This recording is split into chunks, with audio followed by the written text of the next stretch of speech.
Want to open up the chat box. You can just put your name, where you're coming from, and your favorite thing to do as a hospice volunteer. So as we're gathering, go ahead and open up the chat box and introduce yourself. Your name, where you're joining from today, and your favorite thing to do as a volunteer. I'll go ahead and introduce myself. I'm Tanya Prather. I'm the volunteer manager at Home Health and Hospice Care in Merrimack. And I'm really excited to be joining with people all around the state today.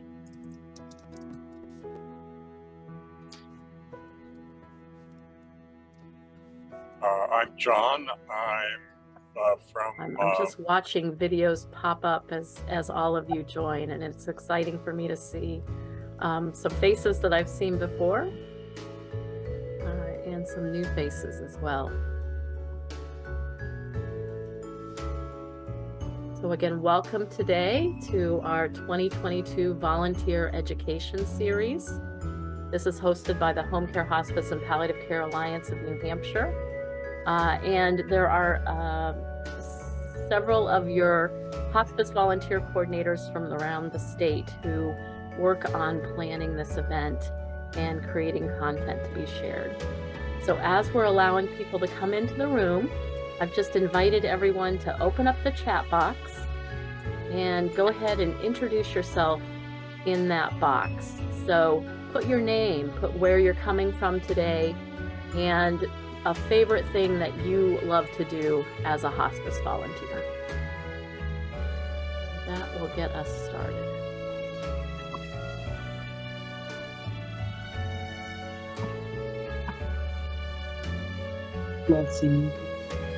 Still have people coming in. That's wonderful. I'm just looking at where all of you are attending from today.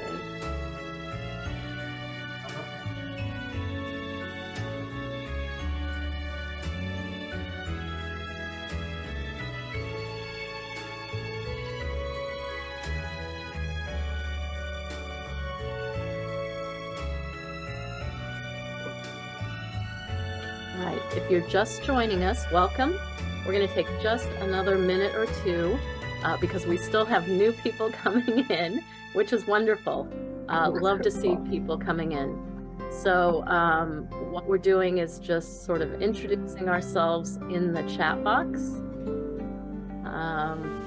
So I've invited everyone to put in their name, where they're coming from today, and their favorite thing to do as a hospice volunteer.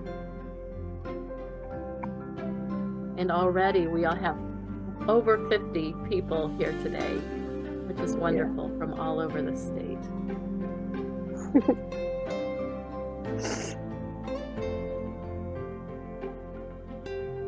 So I'm seeing people who are working in different environments, people commenting on really loving being with patients, holding their hands. That's a beautiful comment. Greeting families in facilities.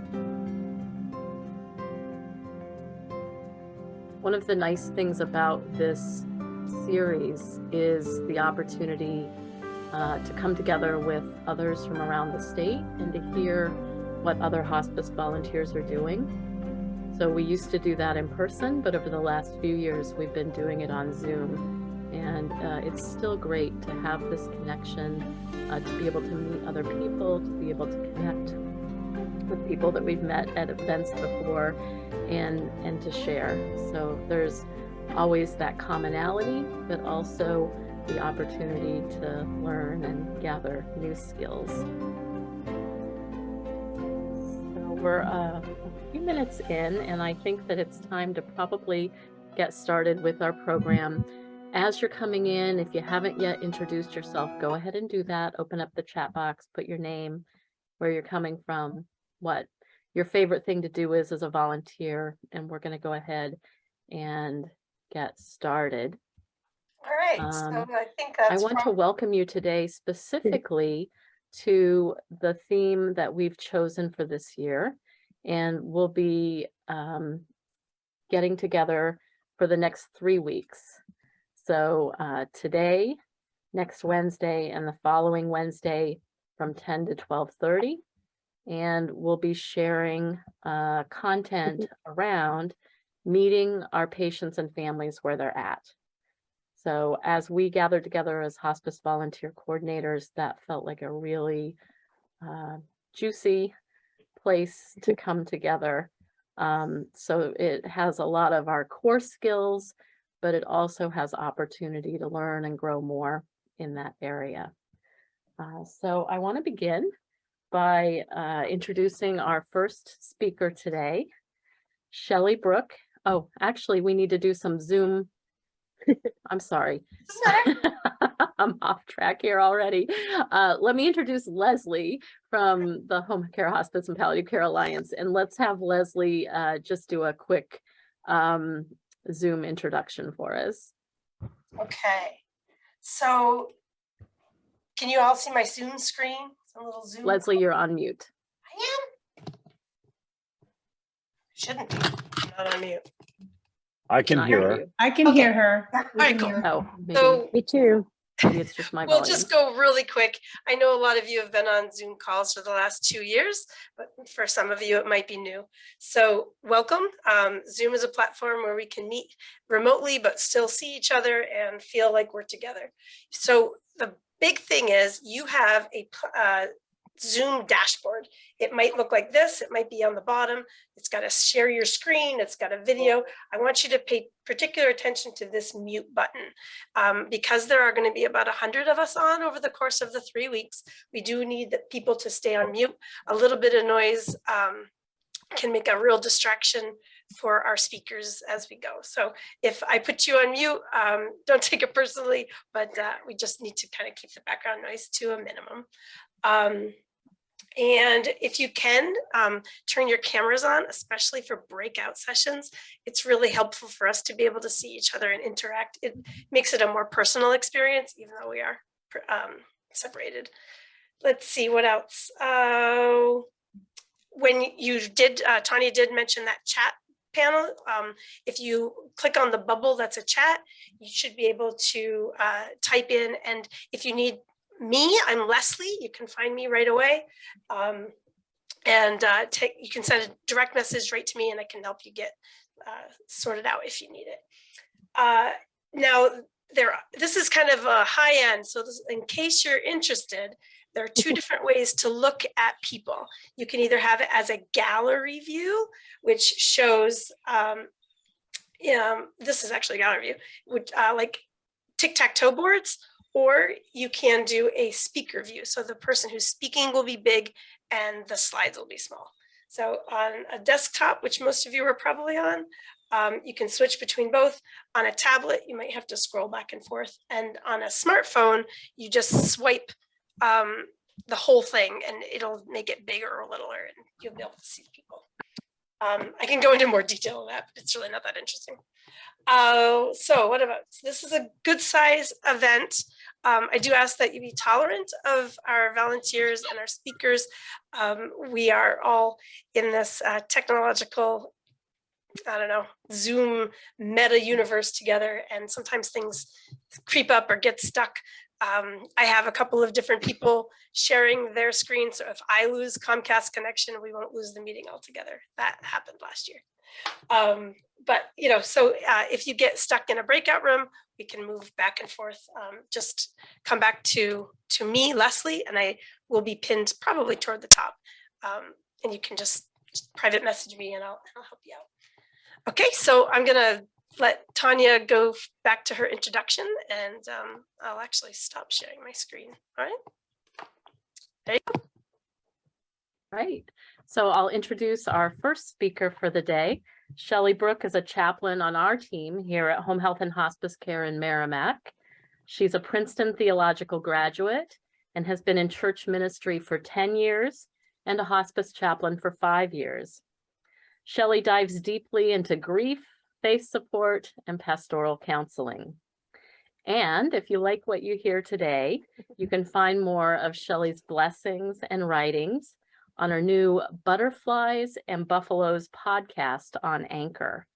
And we'll share that link in the handout. Shellie, thanks for being with us today. Thank you, Tanya, and everyone. So wonderful. I'm taking a look at the screen. If we could go back, Leslie, thank you for being my hands this morning to the very first slide. There we go. Thank you so much. So as an introduction from me, good morning and greetings to all of you. I could not stop smiling looking at the chat box at the number of people and the diversity of where you're from and how you serve. So what a wonderful time to start together with this year's theme, as Tanya pointed out for us, this meeting patient and families where they're at. So my friends, in order to do that well, something I've learned with pastoral counseling over the years and just from lived experience, if we're going to meet others where they're at, we must tend inward as well, tend to our own hearts and our own spirits, especially as we live in this pandemic-informed world. So for some of you, probably all, as volunteers, you had a season of not being present with the patients and families that you feel called to show up for. And I know for me, because I don't ever believe in being preachy, but being communally in it together, when I had a time of being out of the field due to those COVID restrictions and then back in, I felt a little rusty and honestly felt a little new, even different in returning to those visits. And so it's a perfect time for all of us together to reflect and rebuild and reclaim skills, as well as hopefully grow some new ones. So in order to practice what I am presenting today for all of us, we will start by, in the chat, we're going to ask 2 questions here. The first one, thank you, is up on naming what we've lost. Naming what we've lost. And the second one is, where have we found hope and joy? So as you feel comfortable, you can write a name, a phrase, a sentence. It's important to remember that what we've lost isn't always someone's passing. It's not always death and dying. That's a part of grief, right? So think broadly, whatever it was that caused loss or hurt, and then where you found hope and joy. If we want to take a few minutes in the chat, and you can answer either or both of those questions.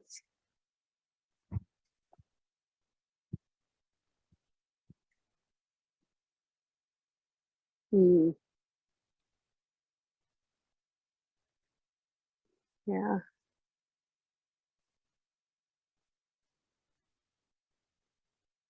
Thank you. I'm seeing some great, meaningful words already. As a pastor, Katie, I'm particularly resonating there with the lost and found again, right? The meaning of community.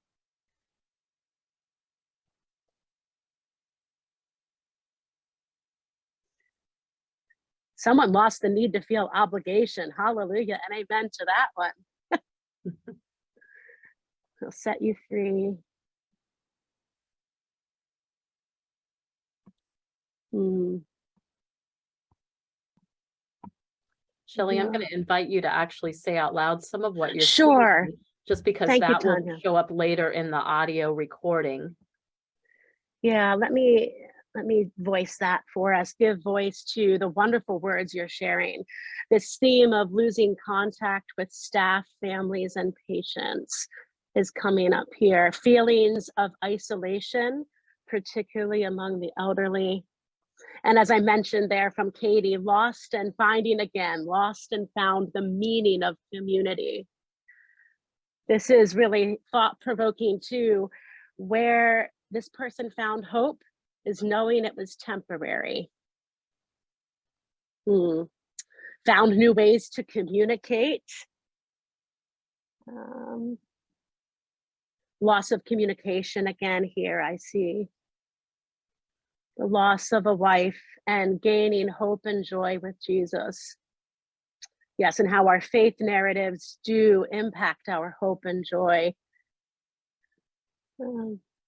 Again, the lost time with family and friends, but the sense of security. Yes, thank you for voicing that. This loss of the predictive norm is something that those of us in the grief space have really been spending time with, whether you are 5 years old and a kindergartner and wearing masks to school or doing grocery shopping differently, right? That loss of our predictive norm of what normal feels like. Thank you.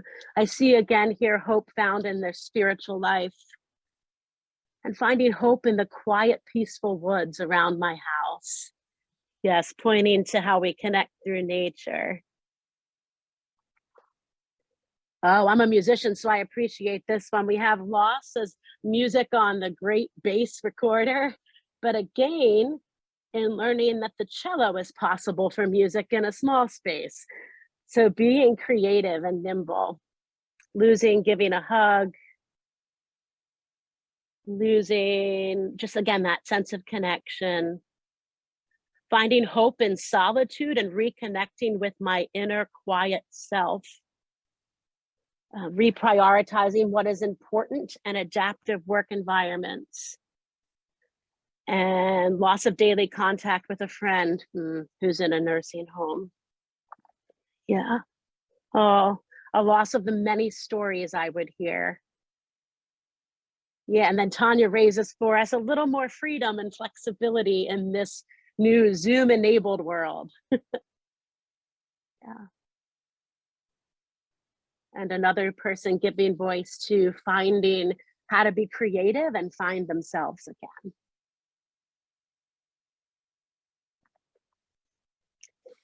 Thank you all for your willingness to share and your willingness to be transparent and vulnerable as we start this journey together today. Miss meeting with the veterans. Yeah. Thank you for sharing that. Tanya, do we want to linger a moment longer, or how are we feeling there in the chat? So I think if people have additional thoughts, especially on finding hope and joy, to feel free to enter those in, but let's go ahead and move on. Let's press on. Okay. I think so too. All right, so here we are. The understanding the love languages to cultivate connection, belonging, support, and through this lens of caregiving and grief. So Leslie, if you want to move ahead for us. And again, I thank you for doing that.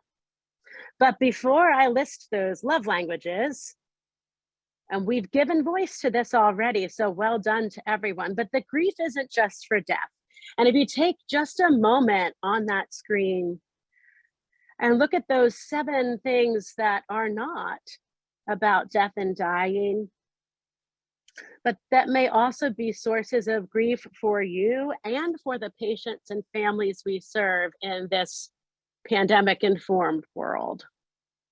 You all voiced very clearly losing community, that sense of community, missing the certainty you once had, feeling lost and unanchored, we heard, and losing traditions you loved, especially as we approach the holiday season yet again. Some of the ways we practice our holidays have changed as we find ourselves in the pandemic. So just to be holding those in mind as we go through. We can move forward, thank you. So, what are the love languages?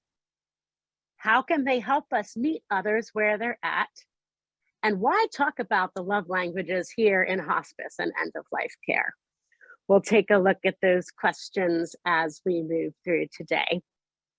With anything, as we approach this morning, that we want to stay open with curiosity, not assumptions, and be attentive and genuine.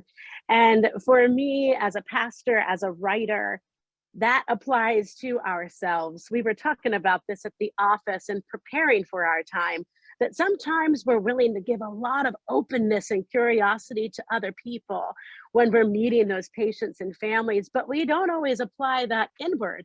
So today, let's also be open and curious with ourselves and perhaps not assume things as we go. So this is the last slide before we dive into what those 5 love languages are.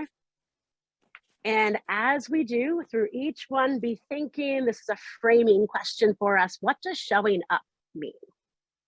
What does showing up mean? And if you have something in mind, you can put that in the chat as we move along. What showing up might mean other than physically being present. Just kind of as a framing question as we go. Well said that we show up emotionally first. I did see that come up in the chat. Yeah, to be fully present. Chris, thank you. Listening, that listening is showing up. Yeah. Oh. Being authentic. Oh, yes. Leaving our own baggage at the door.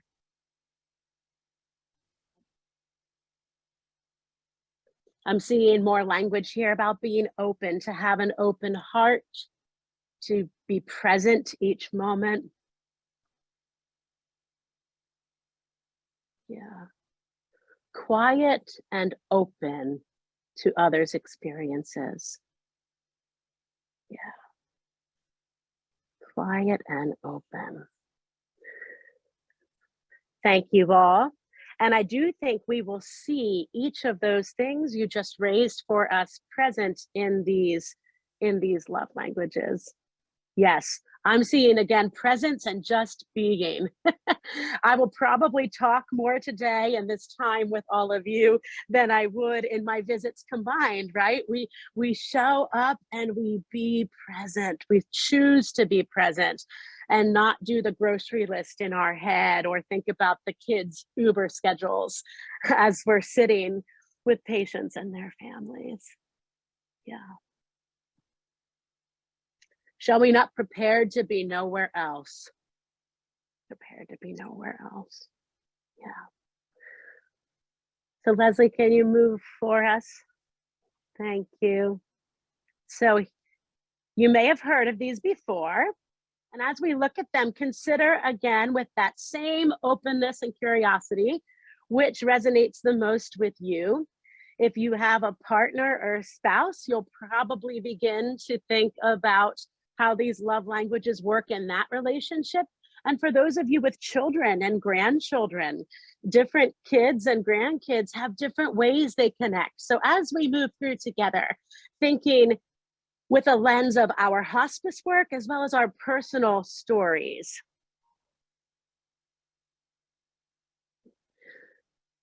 So we'll go ahead and move forward. I apologize for that.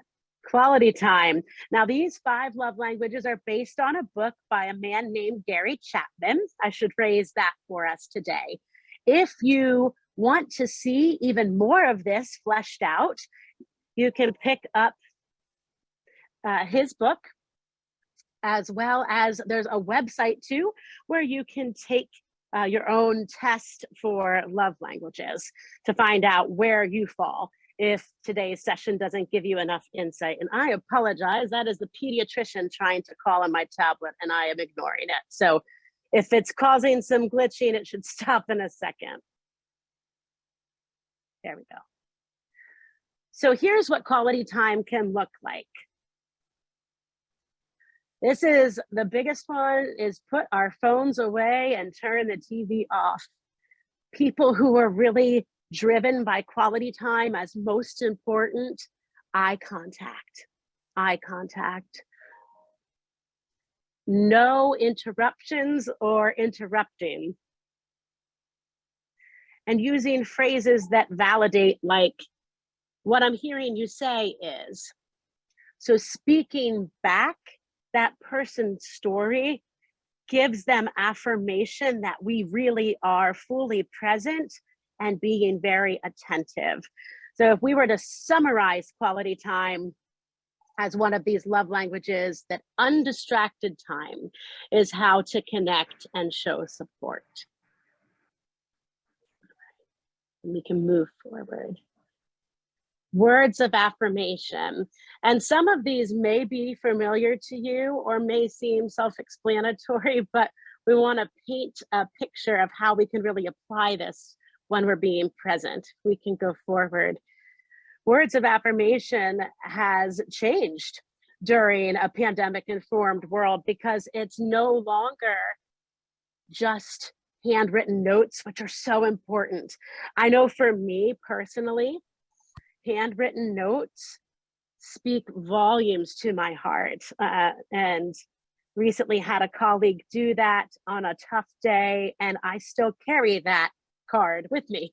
So for those of you who words of affirmation really speaks to your heart, it gives us something to hang on to. So it can look like handwritten notes, but in the world of COVID, we can also do emails, a text, or a phone call. But here is the most important piece, because words of affirmation might feel like I can be encouraging, I can give someone a word of blessing, but what's most important is that it's specific, friends, that it's specific words of encouragement. And when you say thank you, you're saying thank you again for something specific and genuine. This is not a love language for people in their connection that is superficial, right? Again, this is connecting deeper. So if you're offering a word of affirmation for something specific that someone has done, a specific character trait that you see that you really want to raise up, and you want to be specific also with your thank yous. And so for this, words are the way to connect and show support. And acts of service is our next one. And if you can move forward. Thank you. This one is running errands, cooking a meal, washing the dishes. I know that speaks love to my heart when the kids or the spouse offers to wash the dishes or do the laundry. It can be walking the dog. This here, summarized simply for us, is that actions speak louder than words, right? And so we'll see this when we get to our real life case studies, but it's often a disconnect, right, between sending cards and sending flowers to show support. But sometimes the people we are offering support to, grief support to, still aren't feeling connected. And oftentimes it's that act of service or perhaps quality time are more at play, and they really need something outward, something done. Acts of service. And if we can move forward for me. Physical touch. I saw in the chat when we asked to name what we've lost, that touch, hugging, was such a loss for so many. So here in our world, as we meet with patients as volunteers and as clinicians, it's here on the screen too, with consent and asking permission. For me, one of the main tools with physical touch in the field are what I would call hand hugs. And Tanya and I practiced this when we were getting ready for today, but we're both Zooming, so I can't show you, but reaching out with someone's hand and kind of honestly hugging it with their hand there in the middle. That hand hugs still give that sense of pressure and touch, right? Of warmth, of being embraced. And it's often a good way to go with the patients and families we serve. Thank you. And then gift giving, which in our setting may be more a lens for our personal lives, but still important. It is one of the 5 that he teaches. And we do, when someone from church has a death, or when someone, a friend, a colleague, whether we're celebrating or expressing sorrow, it can be flowers, sending cards, small gestures, such as remembering a favorite candy, or somebody's newspaper, that newspaper that might not be from their hometown. I can think of a quick example here. I have a patient who grew up in Indiana, and reading the newspaper, not the Union Leader here from New Hampshire, but that paper is what really connects him to his larger story and brings that sense of home. So the family provides the newspaper, but during visits, you better believe I'll grab it and sit and just read it. So finding those specific things, it could be that you've had a book from their favorite author at home that you've finished and you want to bring that in and read. 'Tis the gift to be simple, but also 'tis the gift here to be specific again. You can move forward. So now we're putting it into coffee. And if you're not a coffee drinker out there, I apologize. Perhaps you can think of it as tea. And this is to be a little light and playful, but I want you to see what it would look like with the same tangible item. So if my friend Jess makes me a coffee and I'm going to say to her, your coffee is delicious. But her act of making that coffee is acts of service. And receiving gifts, here's a coffee. But you know what? That might not be hitting the mark for someone who wants to be spending time with you. So there it would be like, come on, let's go get a coffee. And again, to be just a little cheeky, physical touch, let me hold you like a coffee. You can do your hand hug on your coffee. If we could move forward. All right. And we're kind of coming to the end of fleshing out these 5 love languages. But again, it's important to go inward, right? How do we practice self-love? And for those of you who appreciate massage or a spa day, or maybe just lotion, enjoying that physical touch, acts of service, you can see them here, doing things for yourself that make life easier and more structured. Going ahead and spending money on things that might bring you joy, and giving yourself pep talks, encouraging words, being your own biggest cheerleader. And then the last one I heard in the chat again at the beginning, spending time alone with yourself, that solitude. Perhaps it is taking yourself for a walk in the woods, or as I'm sitting here this morning, sitting by the bird feeder and allowing some space to just soak it all in. All right, we can move forward. So think about, perhaps write down, or if you're the artistic type, you can even draw here what your love language is. Think about it. And if you want to share in the chat, you are welcome to do that as well.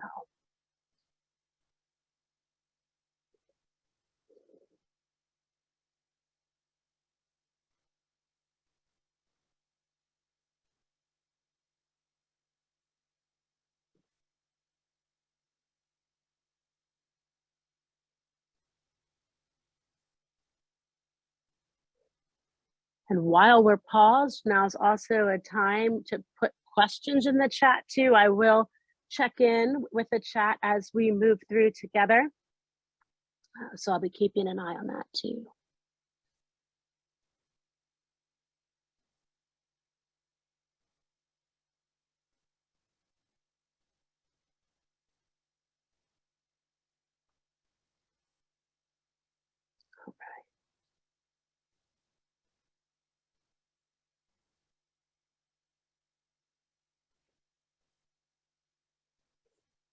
Yeah.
Thank you all I'm for in. sharing. Again, I enjoy seeing how we are different and the similar themes coming through. And I'm also really appreciating seeing here in the chat some of you already able to say, this is how I love myself, which taking time to reboot. And then this is how I love others, and being able to hold both of those together. Hopefully this is providing some insight. That's our goal. That the way we care for ourselves is not always the love language we offer to others. And that's a really wonderful insight.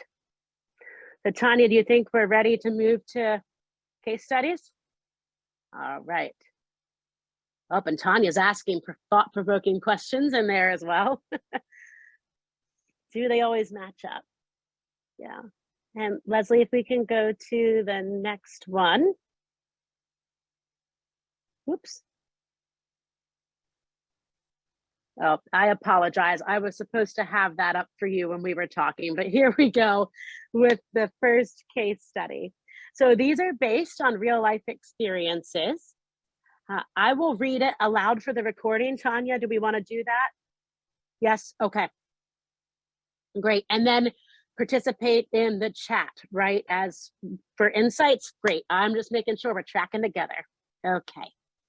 So you as a volunteer have visited a 76-year-old male client named Joe for the past 6 months. And during visits, picture this with me, I'm sure you can.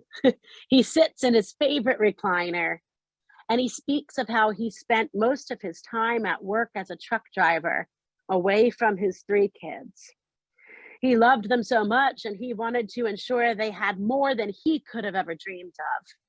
He was able to provide a home in a nice neighborhood, keep them safe, contribute to their college educations, help buy their first cars. You clearly hear his devotion and care for his kids in every visit. That's what he wants to talk about, how he could provide for, how much he loved his kids. So as Joe declines and comes to the end of his life, his son Thomas comes back to New Hampshire from out of state. And you're surprised to hear Thomas describe an absent father who was distant. He says, it was like he didn't want to be around me. He never showed love or affection. So there in the chat, where is the disconnect here for father and son?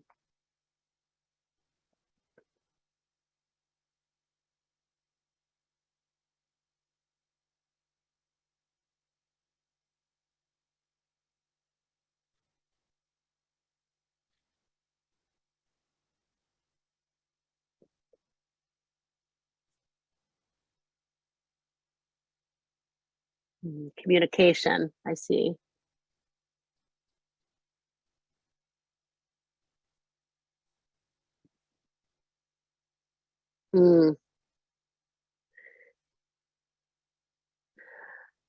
Yeah. I'll read them aloud, some as they're coming in. First, basically, communication, right? How often is that something for us in any of our relationships, right? The way that we communicate, because what we say and what we hear can sometimes be different things in a conversation. So communication. And I see somebody grabbed a hold of those love languages here right away, that Thomas needed quality time and Joe provided acts of service. Good insight there. I also see another one that says Joe's love languages was gift giving and Thomas was quality time. Perspective. Perhaps they never used words to convey. Yeah, sometimes it's hard to say, I love you. And again, father loves through giving gifts, son loves through quality time or words of affirmation. Yeah. Joe, acts of service, son looking for physical touch. And Lorraine, well done with that insight, which I didn't even think of that. Generational expectations. Well done. There's definitely some of those age differences between us that can even make the way the love languages translate look different. Yeah. Mm. Yeah, this is wonderful too, that the father didn't know how his son received love, which goes back to Tanya's questions of the way that we give and the way that we receive love. Do we assume that it's the same for others, for the person in front of us? Every adult has to come to terms with their parents as human beings who did the best they could. Different expectations. I think you all covered it really well. I think sometimes the reality that people remember is what they wish had happened. Unless you validate with a person what they're hearing and experiencing, you don't really know their reality. Well done, everyone. Well done with those insights. In the framework of love language, I know for me, I was thinking that Joe would be through gift giving and through acts of service, and Thomas was really needing the quality time and the words of affirmation as you raised, but you raised even more than that. Well done. Be ready for the next one? So we're going to hear some similar themes as we move through. Now, Robert's a 52-year-old cancer patient. He lives at home with his wife, Priscilla. And these are not real names, by the way, just to give that disclaimer. They've been married for 25 years this month, right? Something to celebrate. So friends and family members, they've sent flowers, cards, sweet treats, and chocolates.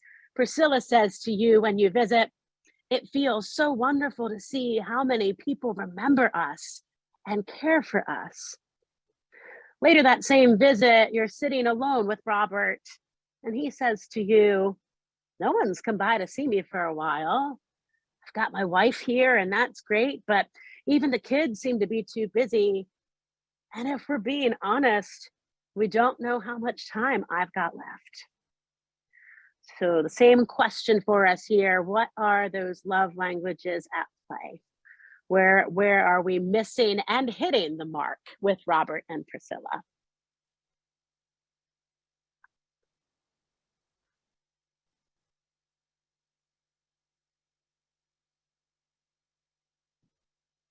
I've got the chat box open.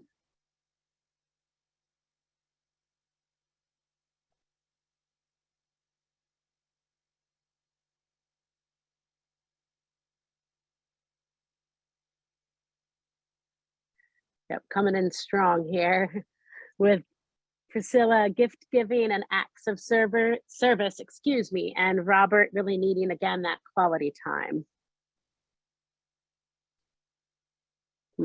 Yeah, he's missing that. Terry, thank you for that. A wise person once told me people vote with their feet. So showing up in person and spending face-to-face time is so vital. Yeah, Robert needs physical touch and sight to feel connected, while his wife could appreciate all the other gifts and attention.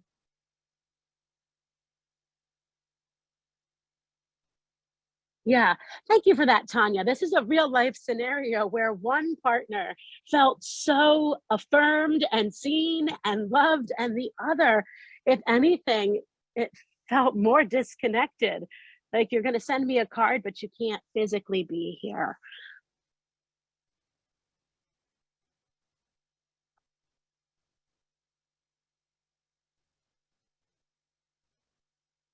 Yeah, and again, communication. I'm glad that that continues to come up, right? Sometimes it takes an awful lot of courage to say, "I need a visit," to call up your kid and say, "I'm really missing you," right? In Robert's case, and I really, can you find time to come? And not only does it take courage and communication, but also that self-insight, which we're looking at today for all of us. Perhaps Robert can't even quite explain fully what he needs, right? Oh, I love this question too. How can we be open to appreciating the gifts and love languages that are not necessarily our top choice? That's excellent. How can we be open and see that that is an act of love and connection, even if it's not our primary way of feeling that? Yes, and thank you also. I see this raised in the chat that men and women experience grief differently too. So even in that same partnership, whether it's personality, kind of how we're made, thank you all. And Barbara, especially thank you for that question. I think should I do this again, I would actually put that right in a slide. How can we be open, practice openness to appreciating gifts that aren't our top ones? Well done. And we can move to the next one. If you can't tell, words of affirmation is my love language, hence all the well dones and good jobs. All right. And so, of course, so I'm chaplain and pastor. So we want to bring the faith narrative in just a bit for this last one. So Susan, she's 84 and she's a devout Catholic. Her husband passed away on our services last month. She feels so supported by her faith and by her parish, her church family. And yet when you visit, she's still able to articulate feelings of loneliness. She shares that she has received cards and flowers and phone calls, but still finds it difficult to go to the grocery store or a doctor's appointment or walk their little terrier. And she says to you, he really is my husband's dog after all. So what love languages are being expressed to the church, right? So in this example, she is feeling supported, but there's also still a lack. So what's happening here?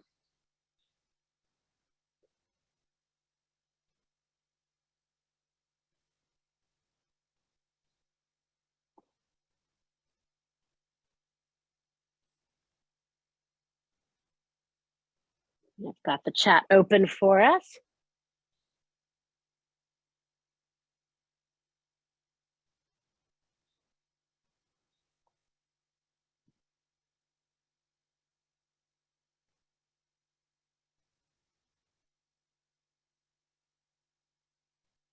Yeah.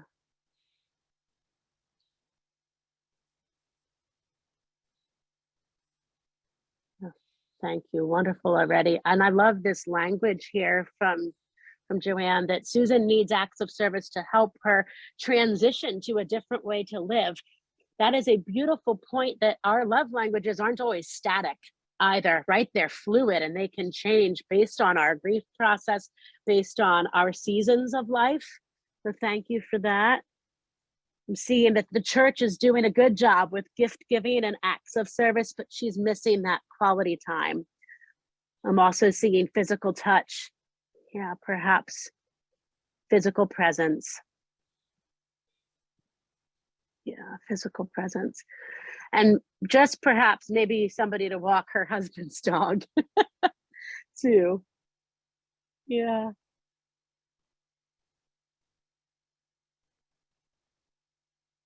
Well done. Yeah, that one-on-one contact, right? And that deep loneliness that comes with losing a spouse. Yeah. When I read Angela's for us, it holds the contrast really beautifully, that she's being supported by those who care and love her, but she's lonely for the love she's missing in her day-to-day life that she and her husband built and shared, that life shared together. Yep. And Rebecca, thank you for this. Loneliness is normal and needs to be affirmed too, right? Thank you for that. Loneliness is normal. Validate and normalize, and perhaps be there, be present, and go for a walk with the dog. Yeah, you're all giving a lot of really thoughtful insight here. All right. And then Leslie, since you're doing the slides, I think we were gonna break out for a few minutes next. Is that correct? That is correct. So I'm going to divide us into some breakout groups.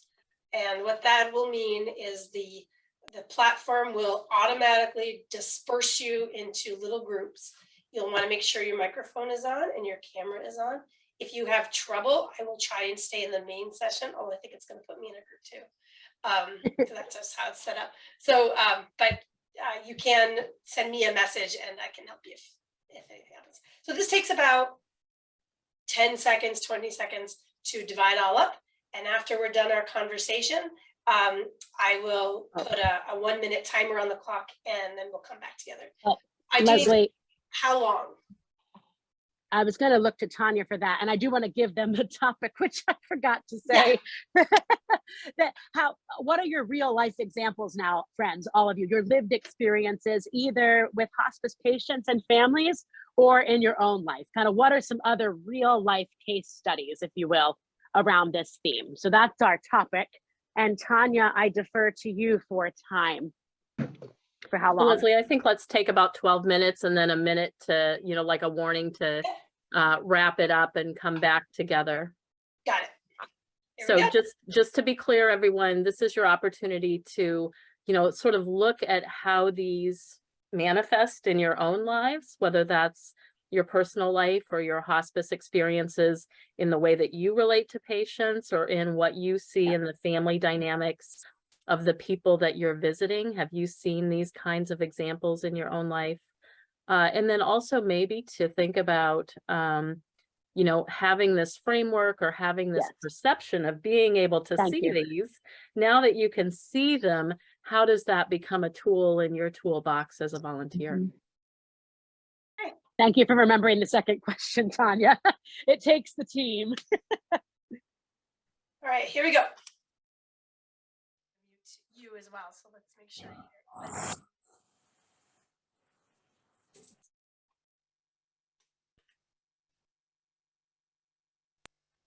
There we go. Perfect. It's good to see everybody's faces when we're not sharing the screen, though. That's quite a treat. Hi to everybody. Would you like me to share that, the bringing it all together screen again, or you want to leave it like this? I'm good with leaving it like this. Tanya, do we have a minute for people to put in the chat what they learned the most, or do we need to move it along? Forgive me for not having the agenda in front of me. We absolutely have time, to share Awesome. something out there. Thank you. Yeah, so if it helps you at all, there were 9 rooms. I don't know that anybody knows which room they were in, but I think we were number 7. There you go. I think Tanya was 8. I don't know. If you want to ask people what came in their room, we definitely have time. Thank you. I apologize. I already didn't have the agenda in front of me, but I want to say from our group, I was very pleased with the conversation. And a question that I had, if you can do by a show of hands, I'm just curious. This is for me. I'm being selfish for 3 seconds. Have you heard of the love languages before? If you've heard of that before, can you give me there we go. I don't think I had anybody in my group that did. I was just checking in. So if you've heard of them, good. For some of you, it's brand new. Hopefully for some of us, we're applying it in new ways. But anyway, if in the chat, we want to put something that maybe surprised you or something that you found really meaningful that you're going to take and apply in the time in the field. Kind of what are those things? And I'll read them aloud in the chat as well. I love all the smiles. It's such a treat. Makes me want to sing about beautiful people.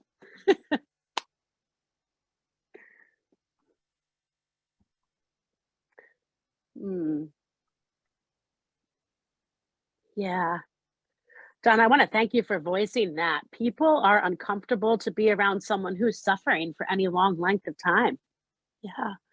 And to validate that, can we just say together, it's hard.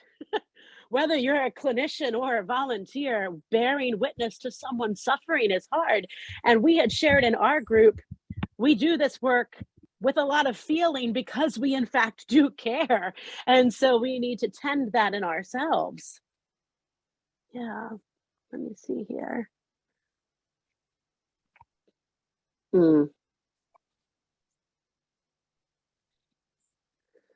Yeah, listen to what people need and ask if necessary. Thank you for that one.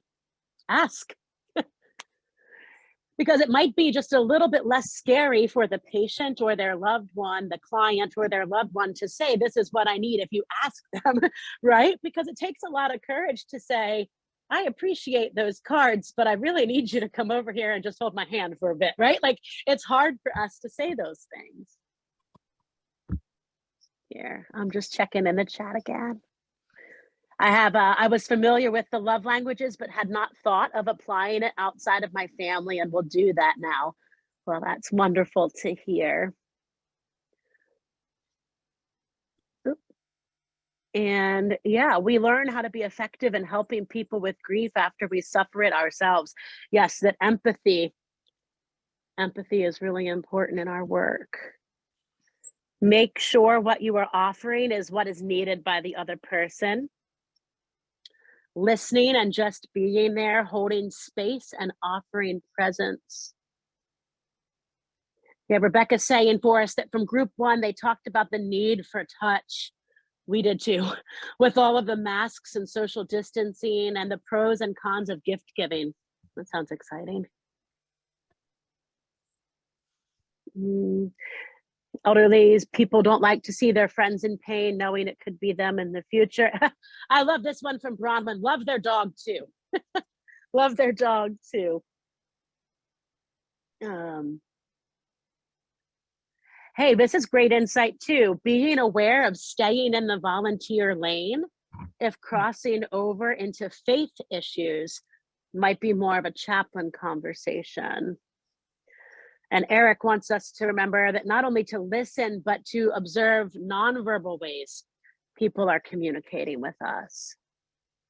And I love this from Barbara. Can we support clients to become aware of their own love language?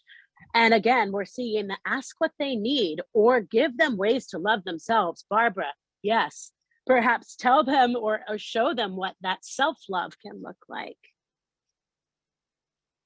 Yeah, and Tanya, thank you for that too. The compelling discussion about holding space to not be okay, to be present and patient and hold space in the grieving, right?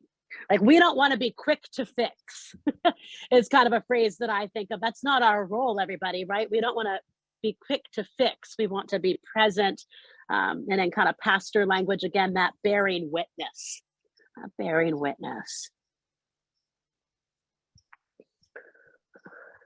I think I've read aloud what we've got here in the chat.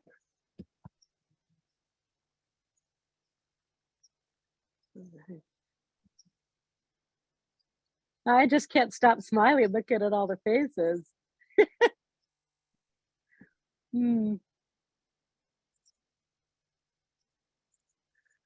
Well, hopefully this has been meaningful and helpful in some capacity for all of you. It's always our goal.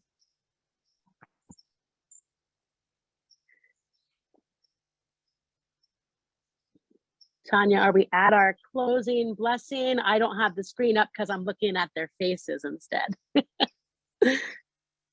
Oh, okay. It's just the leaves again. Yeah. So Tanya, do you have any closing remarks before I just give us a kind of a general blessing, or do you want me to do that? You can send us out on this section. Yeah. All right. Can you keep their faces up, Leslie? I'd rather see faces. There's a quote, friends, that I much enjoy this time of year. This is your closing homily / blessing. I grew up in Pennsylvania, and the leaves here in New England are a whole new world. It's totally different, right? When we look at the leaves, I hope if you're close to a window, you can even do it right now. If we look at the colors of the leaves, and there's this vibrancy and openness to give beauty to the world. And yet this quote that grips my heart this time of year is that the leaves are about to show us how beautiful it is to let things go, how beautiful it is to release and to let things go. So whenever I give a blessing, there's 2 parts to it, and then I'll do it. We've got to release some of what we're holding on to so that our hands aren't still carrying yesterday's baggage or the heaviness of last year or the conflict and conversation we had this morning when the coffee wasn't ready. Whatever it is, we let go so that our hands are open to receive the blessings of today. So, in this time and space, my word of blessing for all of you is that I'm going to do it with you, that the Holy One, who is called by many names, but most of all called by the name of love, would inspire you and me, invite you and invite me to unclench our fists, to open our hands, to let go of the heavy things we aren't meant to carry, so that we can be filled with the goodness and the peace and the surprise joy and the moments today that are waiting for us to refresh and renew and refill. May you go forth with joy and find joy. And as my grandmother used to say, even on the days that aren't very good, there's still just a glimpse of good in every day. So may you be seekers of joy and finders of what is good. And in so doing, know the peace that comes from knowing you are so loved. Blessings to you, and amen. Thanks for spending time with me today. Thank you, Shellie.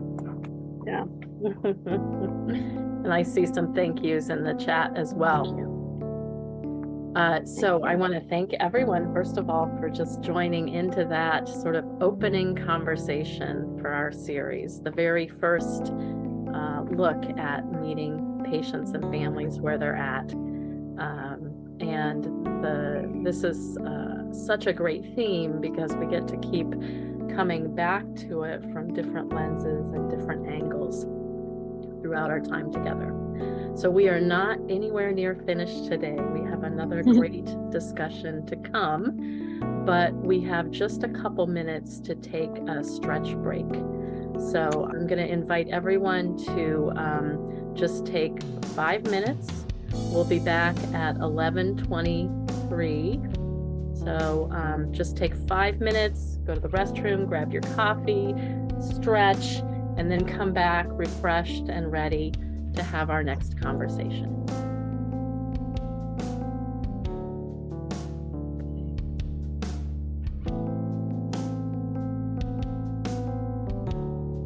The danger in taking a break is I don't want to lose anyone because this is such a rich conversation to come.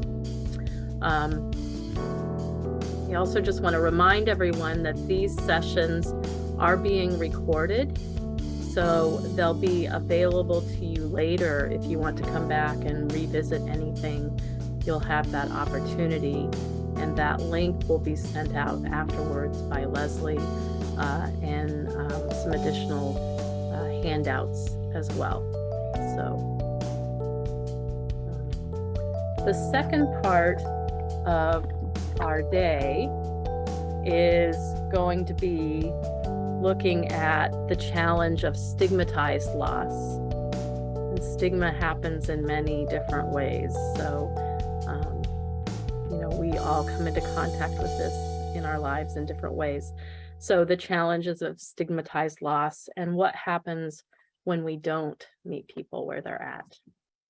So our speaker that I want to welcome is Susan Lynch. Susan is a former competitive dog trainer who has trained, competed, and volunteered with her golden retrievers for over 25 years. When her son Kevin died in 2015, her life became about how to continue a relationship with him in spirit and come to a place of peace. Through a series of events, she learned that helping others was a way for her to actively participate in her own healing. When people couldn't go to puppy classes during the COVID-19 lockdowns, she started offering free training tutorials in a Facebook group called Life with Rune. In 2021, she was awarded the Lifetime Achievement Award by the Golden Retriever Club of America for her dedication to educating the puppy community. Her memoir, Life After Kevin, A Mother's Search for Peace and the Golden Retrievers That Led the Way, It's available on Amazon and barnesandnoble.com. And you can learn more about Susan at www.susan-lynch.com. So we'll share that book link as well as Susan's website in the follow-up to today's discussion. And I just want to personally say that having received the book, it is very approachable, and I've been really touched by Susan's authenticity and her way of writing and inviting us into her experience. So I cannot, I really highly, highly recommend it. And I want to thank Susan for being here today. Thank you, Tanya. Thank you for having me here today to talk to you about meeting people where they're at, and where they're at specifically in grief, and what happens when we don't. So that's the theme for today. And I'm going to specifically focus on grief with stigmatized loss. So what I'm going to share is what a stigmatized death is and how it impacts the grieving families, the impact of asking questions to someone grieving, comparing losses and the grief hierarchy and how to recognize it and where we see it very often, our dogs as grief support role models, and lastly, tips to support anyone in grief. So a little bit about me. As Tanya said, I've been a volunteer with my dogs, and I've been training and competing with them specifically since 1995. But that all came to a stop when my son Kevin passed away in 2015 of an accidental overdose. So that's him and I in that second picture. That was on Mother's Day of 2009, before he grew his hair out.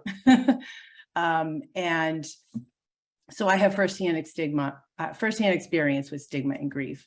And so much so that I wrote a book about the first 5 years after Kevin had passed. So my intention today is not to try and change your mind of your views on overdose. My intention is to shine a light on the stigma of overdose by sharing with you my experience with it. And it is my sincere hope that will give you some perspective on how stigma complicates grief.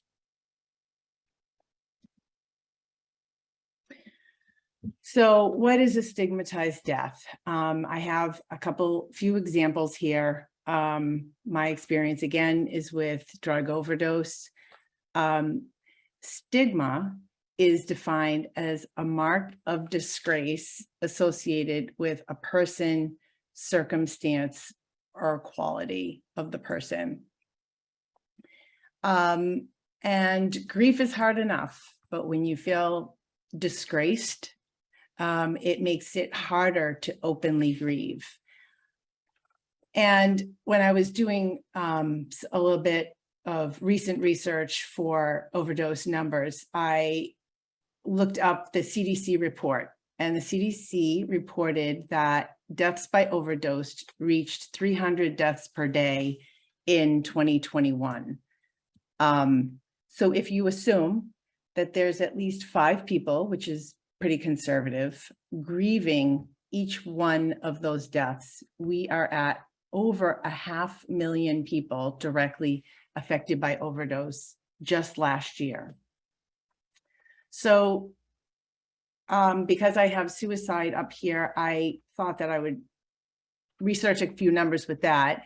And the latest that the CDC had was from 2020.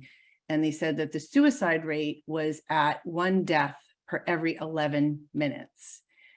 So as you can see, these are huge numbers of people that are grieving that need our support.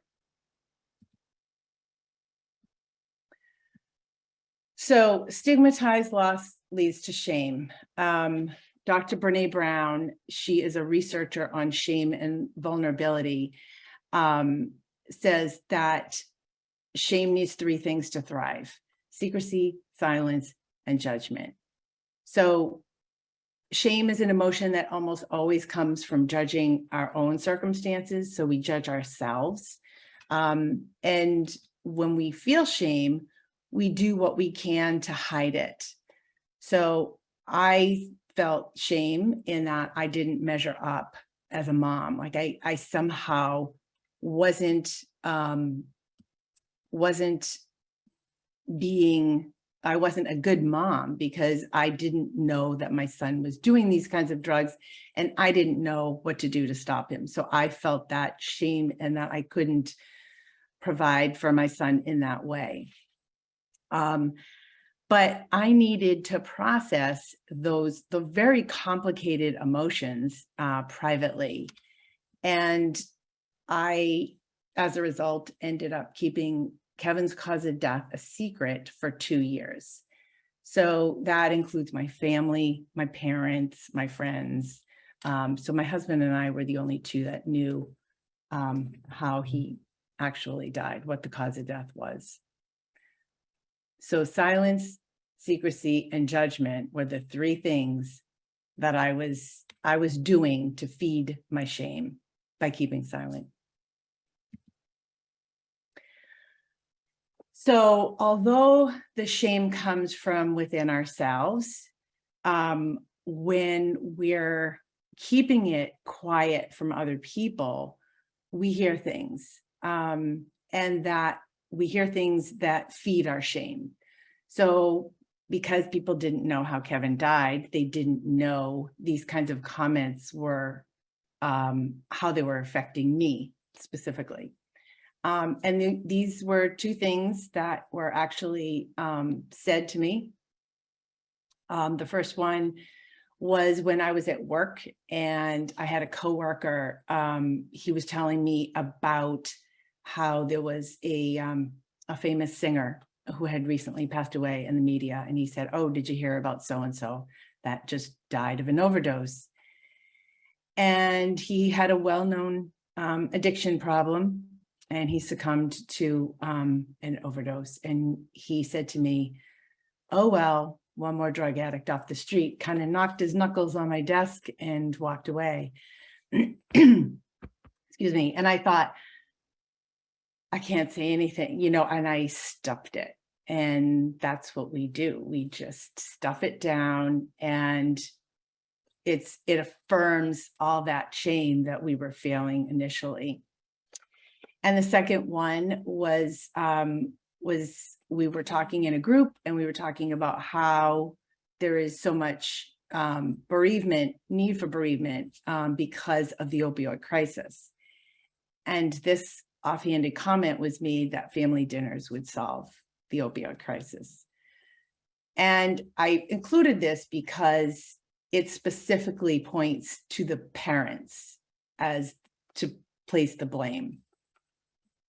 So again, people don't realize that their comments, because you don't know what people aren't sharing with you, so you don't know how this is going to affect someone else.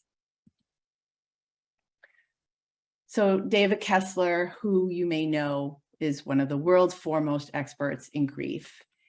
And he is very involved with two groups that I've been involved with, which is Compassionate Friends and Helping Parents Heal. And those are two specific grief groups for parents whose kids have died. And he's involved with that because his own son, David Jr., passed away in 2016, also of an accidental overdose. And so I've heard him speak many times now. And one of his big messages, big takeaways, is that grief must be witnessed. And he goes on to say it's a fundamental need for anybody that's grieving. And I had this experience recently. I was on a podcast and I saw what he meant. It was just beautiful. So I was on a podcast. It was for kids, parents whose kids have died.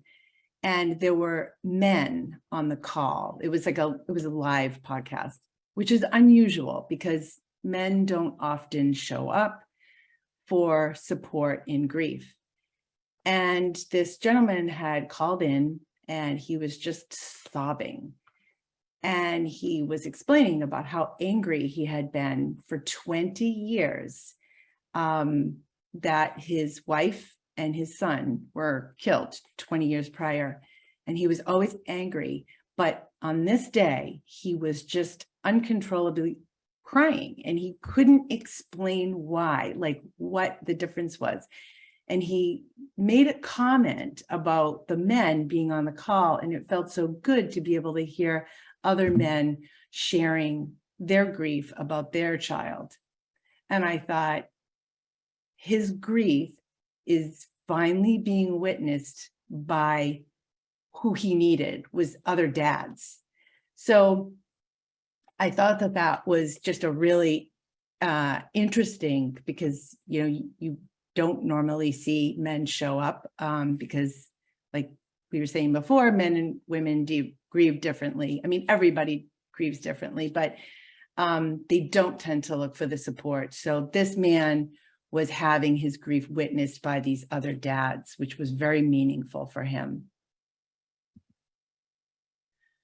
So this is the point where I believe we're not meeting people where they're at in grief. And that is when the cause of death isn't given. So when I would share that my son died, first of all, I had to make the decision whether I was going to share it or not, because I wasn't giving the cause of death. And I had learned very quickly that probably 97% of the time I was asked one of these two questions. And it usually went like this. I would say, my son passed away recently. And the person would say, "Oh my God, I'm so sorry. What happened?" And what that does, or what's happening here, is that the person started to witness my grief by saying, "Oh my God, I'm so sorry." And then when the awkward silence happens and I am stumbling around trying to give some kind of incomplete answer, more questions start coming. And so they get to jumping right to the details. And I say it like it's something malicious that people are doing intentionally. And I knew it wasn't, and it almost never is. I mean, people just don't, normal people don't do that. But that's how it felt. And when you are dealing with the shame and the stigma of how your loved one died, you're very sensitive to those types of skipping over to get to the details. That's what it feels like. So if you don't see a cause of death in the obituary, if you don't see, if you don't hear somebody say how their loved one died, don't ask. I mean, it's just, and I use this example for like celebrities, and it's a good way to practice it. So if you hear somebody that's famous, right? There's a young person recently, I think it was a country western singer, 25 years old, passed away suddenly. And what we normally do is, the media usually doesn't divulge the cause of death right away. And we go to our phone or we go to our computer and we Google it and we find out what are the details. And I just offer this as an exercise to practice, to maybe not going to that step, because if it's, especially for young people, they probably have parents that are still living.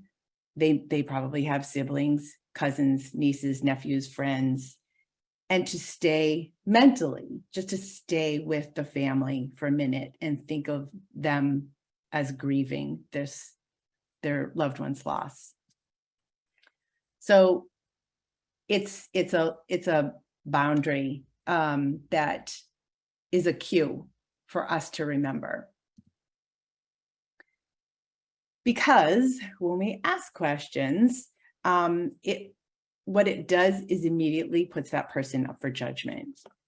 And again, we, and I'm using this to refer to myself because I had experienced this, are sensitive to this because oftentimes we're judging ourselves on not knowing what we could have done to prevent this. And then when we're done with the judgment, we point to the, who's to blame. So I always say, I use this example when I remember walking into a store and I saw somebody, two women that I knew, I live in a small town, and they were walking out of the store. And I remember feeling like I had this huge sign over my head saying, my son died of an overdose. I was powerless to stop it. And I tucked my head. I didn't want to make eye contact. And I pretended like I was looking through something in my purse to avoid that situation because I felt like I had this just neon sign over my head. So judgment and blame are big.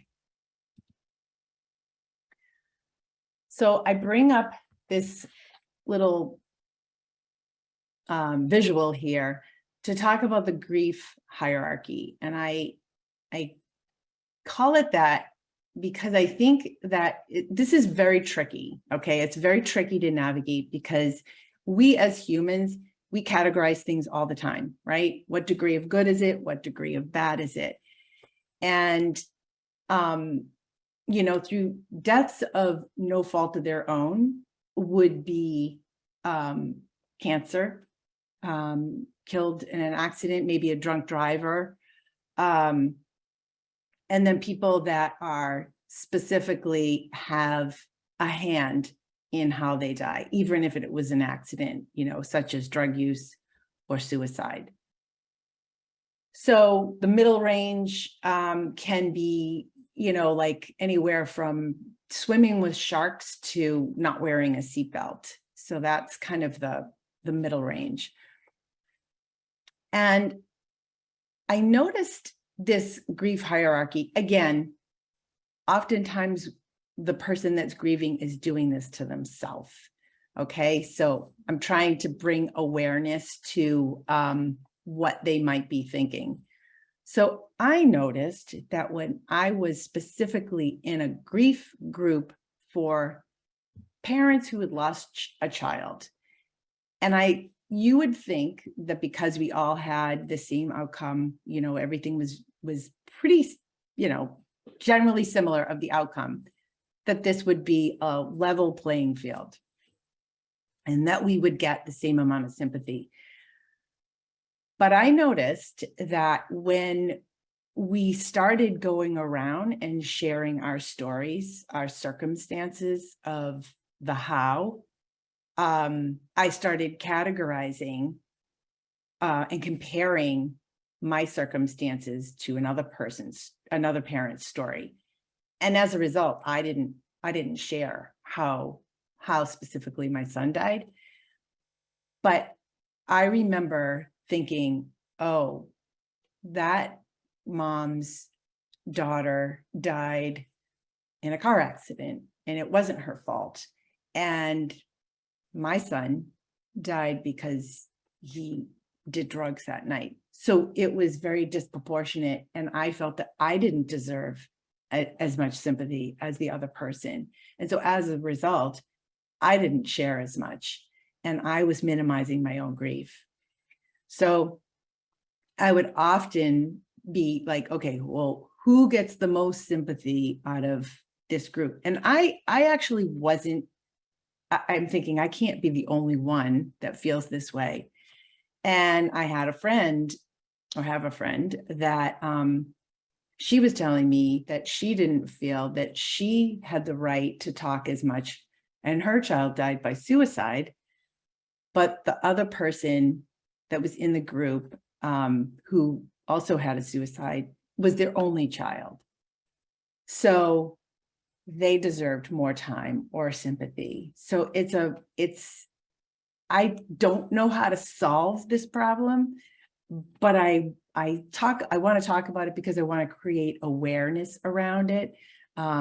Maybe for anybody that's in grief support or a leader of the group. So it would often be counterproductive for me because I would sometimes leave the meeting angry and feeling like, well, why doesn't my loss, why don't I get as much sympathy as somebody else? So again, it's a feeling that comes from within, but is really important to be aware of and be able to acknowledge it. So I love this photo. This is my dog, Manny. And I use this, obviously it's not somebody in grief that he's supporting.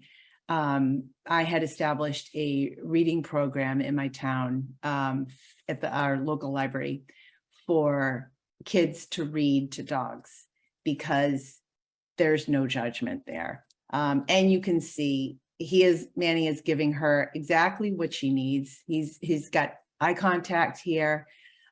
He's calm. He's laying on her. She's giving him reinforcement by petting him. And it's a beautiful thing to see. So we can learn a lot from our dogs. These 4 things that I have here on the slide were the most important to me in my situation: the no judgment, the listening more than talking, and he's taking cues from her body language. And so just to give you an explanation, my dogs, I had another dog, Trip.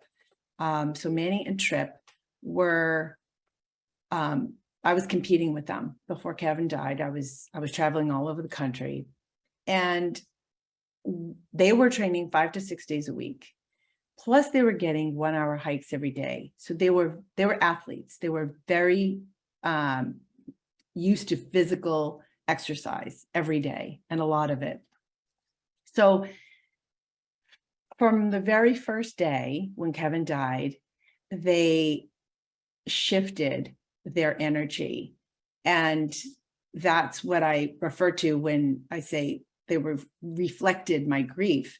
They shifted their energy. They went from all of that exercise to laying at my feet. When I cried, they came closer. When I left the room, they would follow me. And it wasn't in a stifling way. It was more of a, like, I'm here for you. I sense your pain. When they never made me feel like I needed to be more than I was. They were never hyper. They never made me feel like guilty that I wasn't walking them as much. And it was just this beautiful, perfect way to support me in my needs.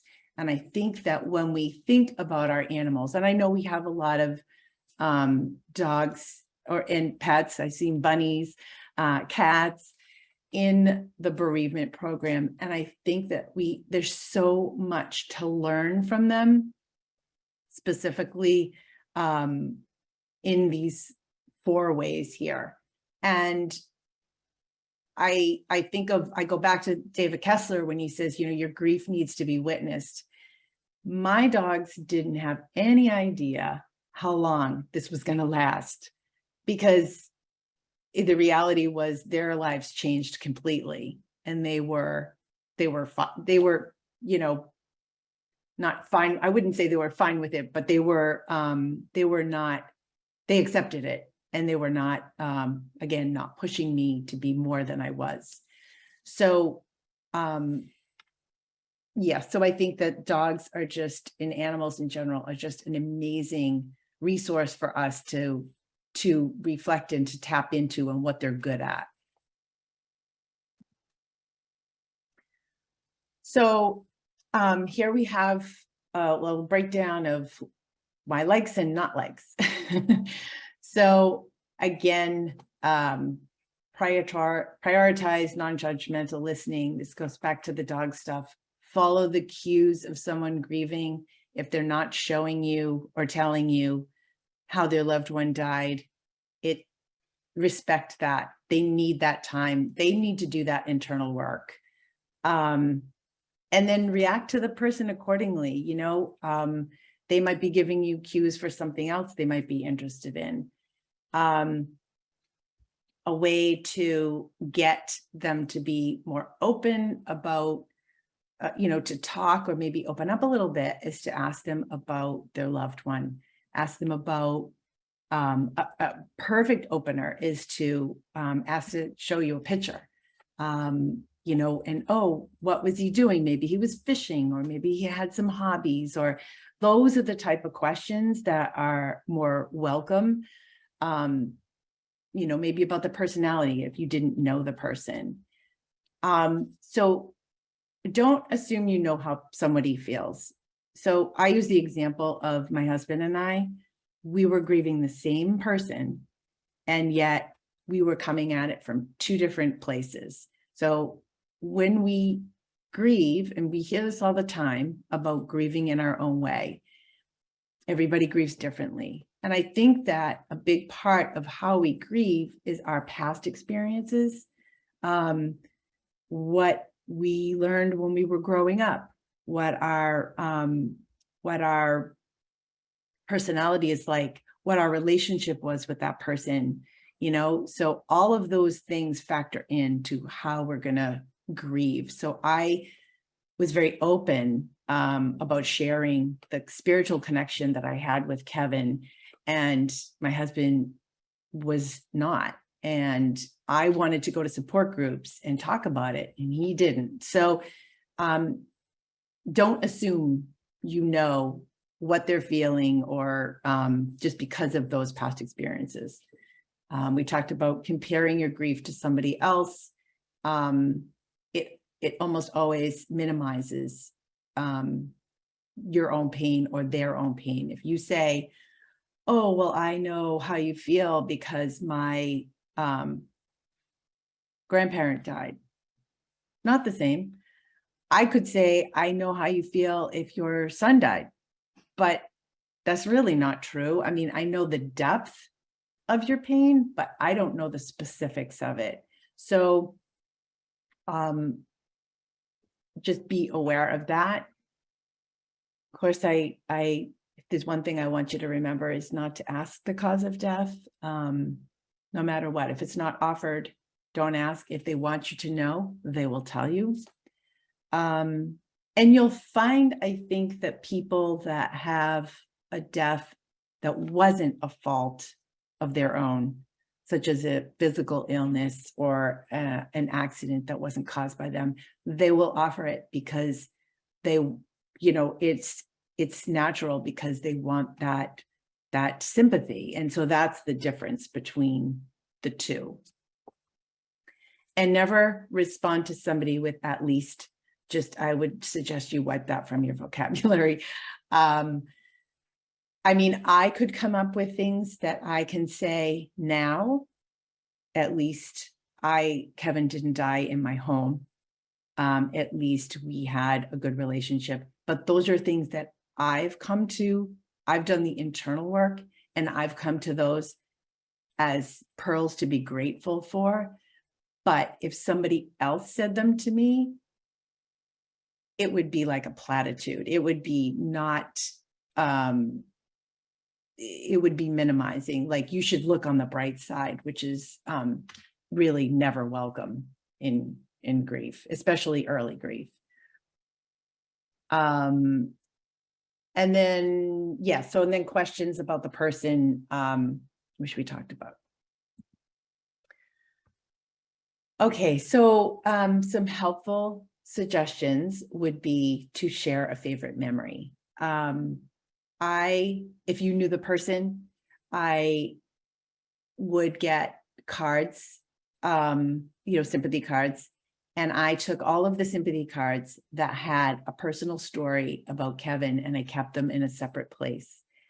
And I kept them in a Ziploc bag in a special drawer. And I would pull them out every once in a while when I was in my early grief, because it was such a gift to get a new memory of him, because my memories are finite. So I don't have more to be able to draw upon. There was one of Kevin's friends had sent me a card, and I talk about this in the book. It was so simple. And she was sharing about how they used to work on a fruit farm, and they used to pick berries after school. And Kevin's motto was pick two, eat one.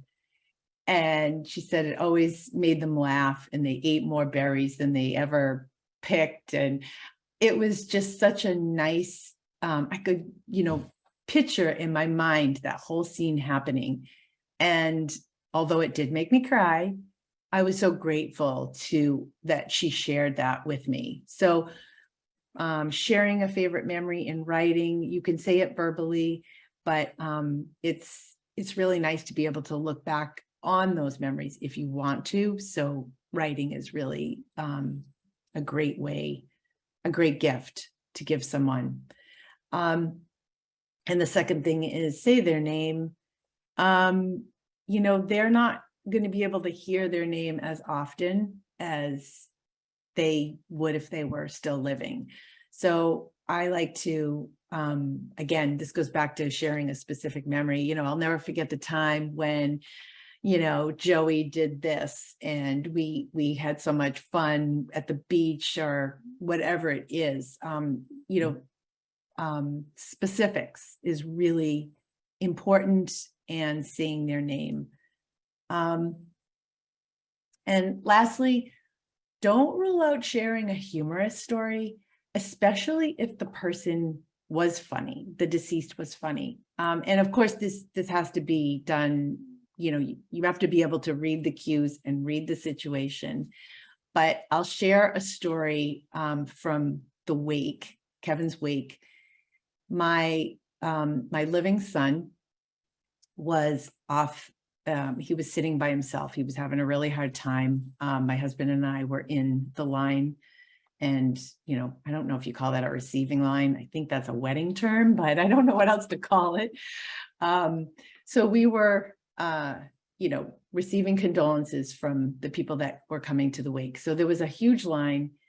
I couldn't see anybody else except for the person that was in front of me. So I couldn't see my son, but he was sitting by himself, and my sister had gone over to him. And so now I should preface this by saying Kevin was hilarious. He was really funny. He had a very dry sense of humor, and he was known for just being funny. So my sister went over to him, and she sat down, and she said, "Do you want to hear something funny?" Now, this is at the wake.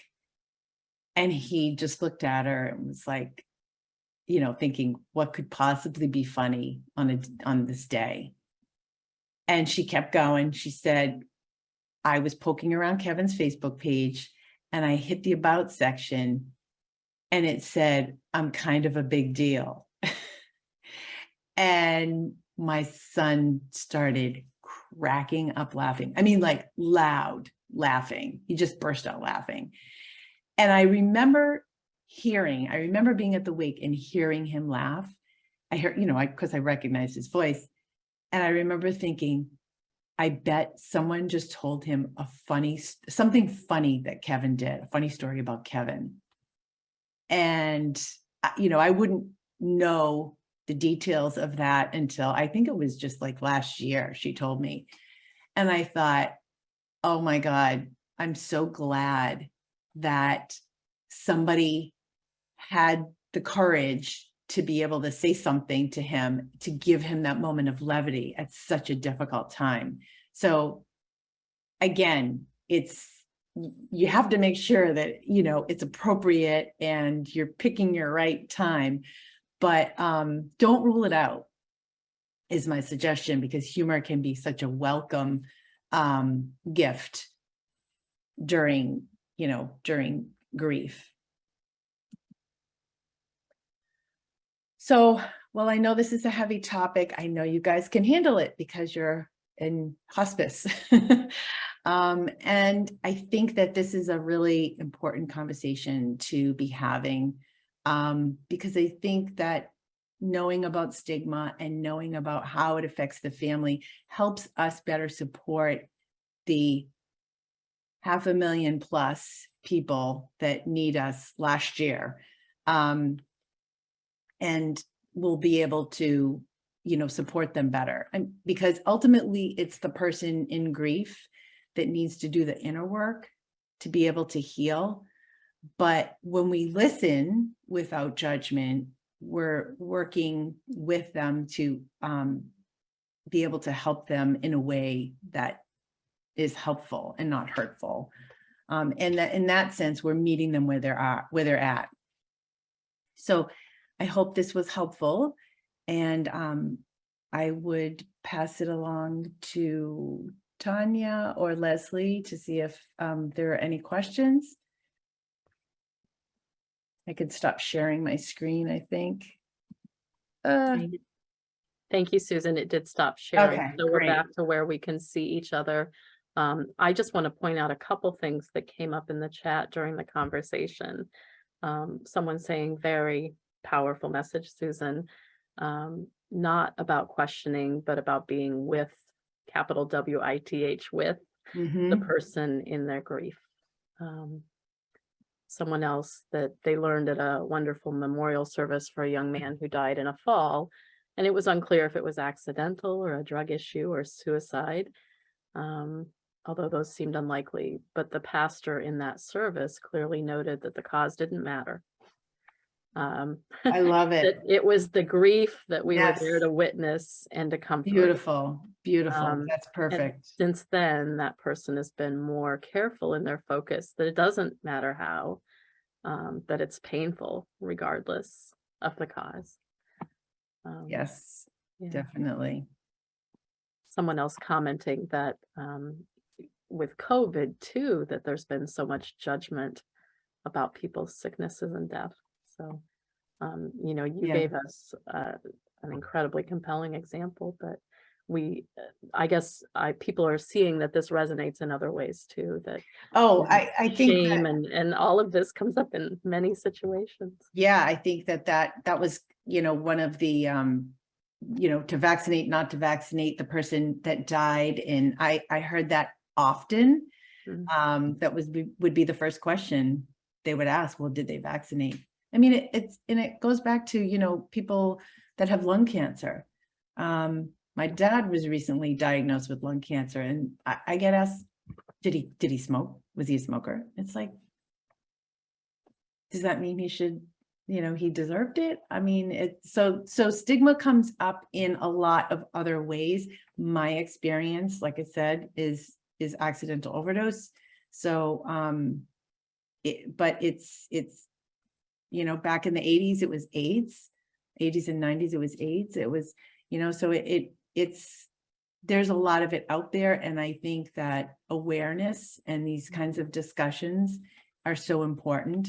And that's why I felt compelled to write about it and to hopefully get my message out there. But ultimately, like I was saying, it is the responsibility of the person that is grieving to do that inner work. But as supporters in hospice, just to be, I think the awareness helps. So I think I'm glad to have had this opportunity to be able to share that message. So to that note, there's someone here expressing their deep gratitude to hear your presentation and saying, I had not thought this through in this way before. So really that you are sharing that awareness. Wonderful. That's awesome. Such an important message and beautifully delivered. Someone else commenting on how many learning points they had picked up. I am open to, I mean, I want to be transparent and say that I have done a tremendous amount of inner work. So I don't want anybody to feel that they're going to be triggering for me or anything like that. But I am open to questions if anybody has any specific questions about my process or the book or anything. I'm happy to answer questions. So. A comment here I want to share. Thank you for telling us about Kevin. He became alive for me by your stories. Thank you. That makes me happy. One of the big reasons that I wanted to write the book in the first place was that I wanted to be able to share these experiences and to be able to help somebody else, because if I could do that, and if I could share and make somebody's life a little bit easier or help them in some way, that gives Kevin's death meaning. And I felt very strongly that it could not be for nothing. So that is why I decided to come out on this level to talk about it. So there's another thread in here, and people are commenting on dogs and animals and just the wonder of them. So there's a question here: do the dogs still play a role in helping you to be strong? Well, yes, as a matter of fact, they do. So the 2 dogs that I write about in the book have since passed, but I have a new golden retriever that I got in 2020, right when COVID hit. He was a planned puppy. And I got him he came home in April of 2020.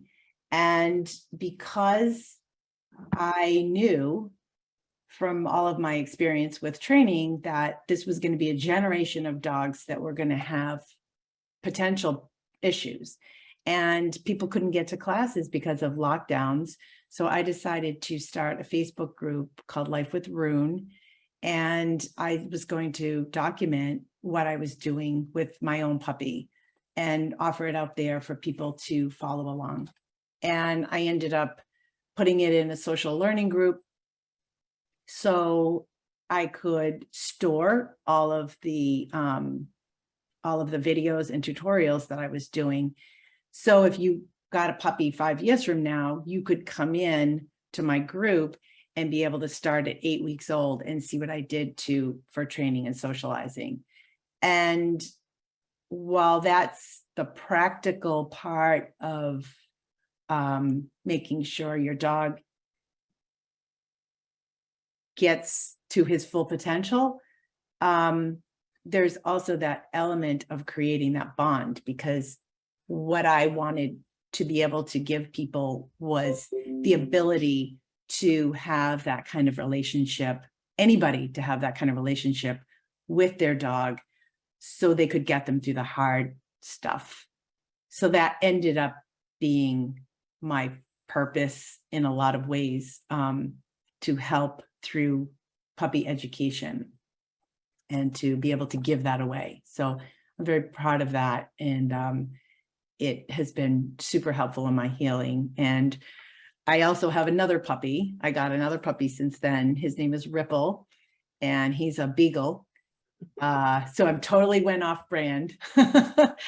And he is 6 months old. So I kind of started over explaining what I'm doing with the beagle and how his progress is going. And he's very, very smart and cute and clever, but he's very different. But they both are, I call them reset buttons. So if I'm having a hard time or if I'm having a bad day, they'll do something funny and it just shifts my energy right away to being more present, and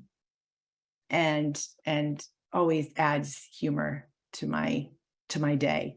And I talk about the dogs in my group specifically in how they helped me heal, which was I talked about how they were present with me in the house and they were very calm and quiet and wonderful. And so when months or years later, I was finally able to see that they were allowing me to feel my grief and to go through that process. But yet when we were out on the trails and when I was walking them in the woods, they were enjoying themselves. They were smelling the smells, they were wagging their tails, they were rolling, and they were examples of balance. They were able to enjoy what was in front of them when we were out in nature.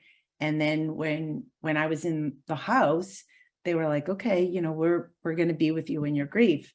So it was this gorgeous way of the embodiment of balance. And so I always call them my first teachers. I always credit them as being able to give me some direction as to how to do this. I was like, okay, yes, I need to give my grief attention, but I don't want to live there. So, and they were giving me permission to say, you know what? Yes, you can still have a good time. You can do both. And eventually, not right away, but eventually with a lot of inner work, I ended up getting to that place. And now I have joy in my life. I have laughter. And I also have hard days, but it's a balance. So they continue. So that is a very long answer to say yes, that they continue to guide me in my grief. I look to them all the time. I want to share two more comments that came up. First of all, from Katie, thank you for the work you do and putting yourself out there. I think you are kind of a big deal. Loved that comment that Kevin made on his Facebook. His humor obviously is present when you share about your amazing son. And also from Lorraine, thank you. You are helping many by sharing your journey. Your presentation is beautiful and loving. Love hearing about your dogs too. Thank you. All right. So I believe that's all the questions that we have. I thank you, Susan, for sharing. This is, I can feel in the chat, I can see in people's faces the connection that's been happening and the resonance that people are making with what you have to share. And it does feel really important to me. It feels like perspective that is incredibly valuable to share, to build that awareness so that we can be more present for people around us, no matter what's happening for them. So thank you. Yeah. Thank you. I also want to just acknowledge that this has been a really difficult topic, and I don't know, there is the possibility that this may have triggered something for those of you who are out there listening.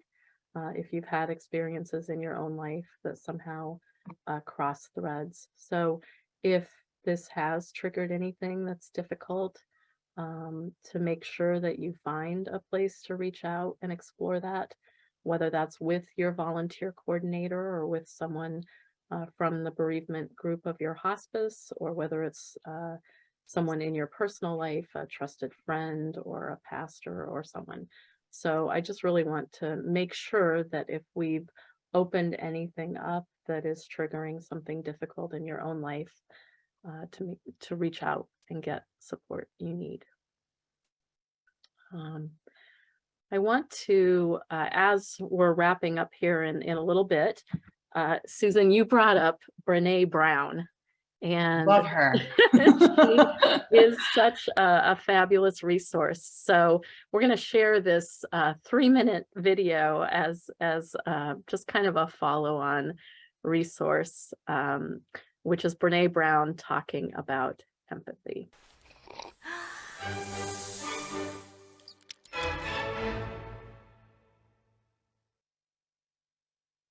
So what is empathy, and why is it very different than sympathy? Empathy fuels connection. Sympathy drives disconnection. Empathy, it's very interesting. Teresa Wiseman is a nursing scholar who studied professions, very diverse professions where empathy is relevant, and came up with 4 qualities of empathy. Perspective taking, the ability to take the perspective of another person or recognize their perspective as their truth. Staying out of judgment, not easy when you enjoy it as much as most of us do. Recognizing emotion in other people and then communicating that. Empathy is feeling with people. And to me, I always think of empathy as this kind of sacred space when someone's kind of in a deep hole and they shout out from the bottom and they say, I'm stuck, it's dark, I'm overwhelmed. And then we look and we say, hey, you climb down. I know what it's like down here, and you're not alone.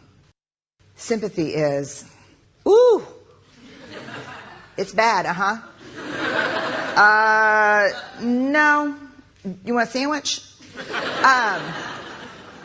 Empathy is a choice, and it's a vulnerable choice, because in order to connect with you, I have to connect with something in myself that knows that feeling. Rarely, if ever, does an empathic response begin with at least. Yeah. And we do it all the time. Because you know what? Someone just shared something with us that's incredibly painful, and we're trying to silver lining it. I don't think that's a verb, but I'm using it as one.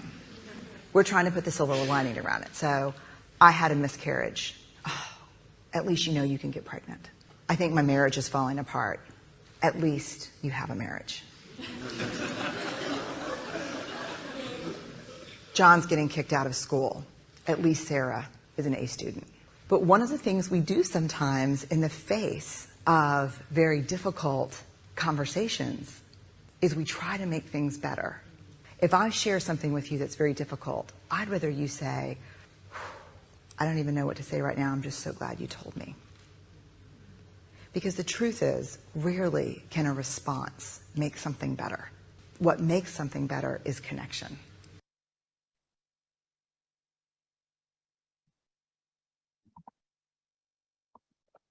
Thank you, Leslie, for setting that up for us. I see this going on. Wonderful. So we have just a few more minutes together, and we'd like to break up once more into small groups and give us just a few minutes to reflect on what we've heard and share anything that this has brought up. So Leslie has us set up to break out once again, I think just for 10 minutes, and then we'll do our quick wrap up. All right, welcome back, everyone. I'm just going to speak for myself. We had an amazing discussion. So I hope that that was true for each of your small groups, just as an opportunity to wrap up our thoughts today. Susan, I just want to thank you again. The feedback was so rich, and people walked away with so much from that. So thank you. We will be back next week to continue the discussion on meeting our patients and families where they're at. So I hope that you've signed up online, and if not, you can do that at any time.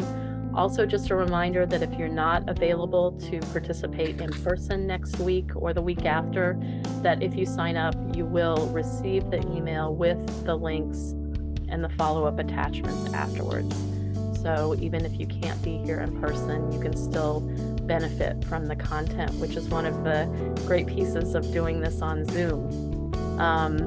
If you have any questions, feel free to send them to Leslie at the Alliance, who will be sending out the follow-up, and she can pass them along if she needs to me or any of the speakers. And you will be receiving today's recording, as well as some additional links that might be worth exploring if you're interested. So thank you all for being here today, and I look forward to seeing you next week. Thank you, Tanya.